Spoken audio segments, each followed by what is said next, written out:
হ্যাঁ, রেডি। আসসালামু আলাইকুম এভরিওয়ান। আপনারা যারা বর্তমানে সৌদি আরবে আসতে থাকতেছেন তারা দালালের ফাঁদে কোনো সময় পা দিবেন না। কারণ আমি একটা নিউজের মধ্যে দেখছি বর্তমানে প্রতিদিন 6,000 প্লাস ভিসা দিতেছে সৌদি আরব, কিন্তু একটা মানুষেরও কাজ নেই। অবশ্যই বাস্তব। আপনারা যদি সৌদি আরব আসেন অবশ্যই আপনাদের আত্মীয় স্বজনের মাধ্যমে আসবেন।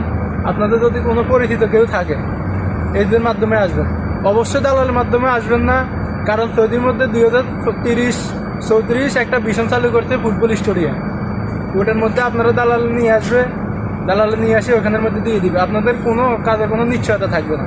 না, তা বাস্তব। আমি আপনাদেরকে একটা কথা বলতে চাই, যদি আপনাদের কোনো ভাই ব্রাদার থাকে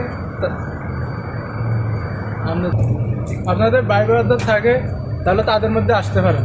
দালালের মাধ্যমে আমি বলি, যদি দালালে বলে 100%